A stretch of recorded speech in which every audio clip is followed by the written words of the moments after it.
In this series, we're investigating the limits of the human body, looking at sight, sound, and memory. In this episode, we'll discover what the limits are of the human voice, what's the loudest sound we can make, and can the human voice really shatter glass just like the movies? We'll also explore the limits of our hearing, from the keenest our ears can detect to the loudest our eardrums can withstand, as well as the frequencies and phonemes we lose throughout our lives. Where do you think you sit on the scale? I'm Stu, this is Debunked, and we're here to sort the truths from the myths and the facts from the misconceptions. What are the limits of human hearing? You're probably aware that as you get older, your hearing tends to deteriorate with age. But when is our hearing at its peak? Surely we don't come out of the womb with our hearing optimised. Well, considering how underdeveloped human babies are when they first enter the world, newborns have very well developed hearing. They'll only struggle to hear quieter sounds and sounds from a distance. Up until about the age of 6 months, while we're still getting our bearings outside of the womb, humans also have the ability to identify certain phonetic sounds, known as phonemes, in foreign languages, that the rest of us won't hear outside of our mother tongue. In total, there are around 800 phonemes combined across all languages across the entire world, but each language only uses a few dozen.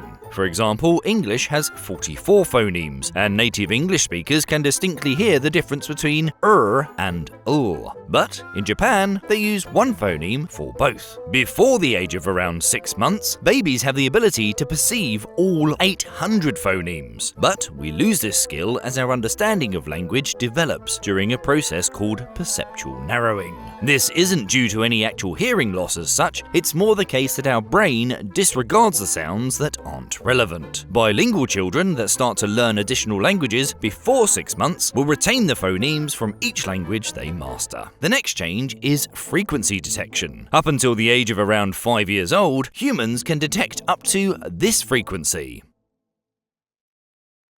I'm guessing most of you didn't hear that. After this age, our upper limit is between 15 and 17 kHz for high-pitched tones, with the lower limit sitting at around 20 Hz for deep rumblings. By age 18, our hearing is fully developed and should remain in this peak condition through to around 25 years old. After this, the top-end frequencies will begin to get cut off. This is usually due to the loss of, or damage to, sound-sensing cells in the cochlea called hair cells. Without these, we can't transform sound vibrations into the electrical signals for our brain to process into the relevant frequency. For example, I can hear this, but I can't hear this. Let me know if you could hear either of those in the comments. Luckily for most of us though, our hearing generally operates best between 250 Hz and around 6 kHz for everyday sounds. But what about The limits of what our ears can tolerate. Well, sound is a wave of energy that knocks air molecules into one another, starting at the sound source and rippling out to our eardrums. The intensity of these vibrations is measured in units called decibels. 0 decibels is the absolute limit of human hearing. Moving up the scale, however, the way we experience sound intensity increases exponentially. For example, when you add 10 decibels to 80 decibels, the sound intensity would feel, to the human ear, as though it had doubled, rather than increased by a fraction. Instead, we use the dBA scale, or A Weighted Decibel scale, which is based on the sound intensity and the way our ears respond to that sound. This gives us a better idea of how a sound can damage our hearing. A normal conversation, for example, will clock in between 60 and 70 dBA, and, depending on who you're talking to, is generally safe for our ears. However, continued exposure to sound above 85 dBA can lead to hearing loss. This would be the equivalent of a noisy restaurant or a blender. Expose your ears to that for 8 hours a day and your hearing will degrade. As noise levels go up, the safe exposure time goes down until we reach the maximum pain threshold at 140 decibels. If you go much above this, to around 150 decibels, that delicate membrane known as your eardrum will burst in no time at all. These are noises like gunfire, firecrackers, or a rocket launch. But there is a volume at which sound is no longer sound. Technically, 194 decibels is as loud as sound can get. After this level, air molecules no longer vibrate and bounce between each other. They are instead just shoved outward. This changes from a sound wave to a shock wave, and can kill you instantly. What's the loudest noise a human can make? If I were to ask you to imagine the person who can shout the loudest on Earth, Grumpy Rabbit has the loudest voice in the world! your thoughts may spring to a big burly fellow bellowing out. Gordon's alive! Or maybe an avalanche triggering yodeler. Your thoughts may not arrive at a primary or elementary school teacher in Northern Ireland. As we learnt in our previous topic, human hearing can sustain damage within a matter of seconds when exposed to the likes of a chainsaw measuring at 120 decibels. This lady can ironically blast out the word at a whopping 121.7 decibels. But is that the loudest a human can go? No. A scream is the loudest human noise ever recorded, and strangely enough it once again comes from a British schoolteacher, clocking in at 129 decibels. Given that both of these records have been held for more than 20 years, we may have, thankfully, reached our limit. Those poor kids. Besides bursting the eardrums of small children, is the human voice powerful enough to do any other damage? How about this well-worn movie trope? Can a human voice really shatter glass?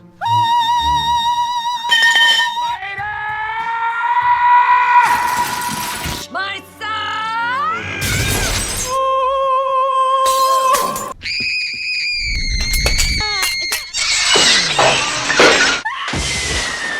This has been demonstrated many times by amplifying the human voice. What we want to know is, can your voice alone shatter glass?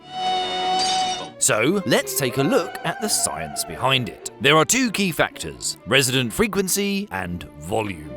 Resonant frequency is the exact frequency at which any material most easily vibrates. In our case, the material is a glass formed in the common household wine goblet. These are particularly resonant because of their hollow, bold shape.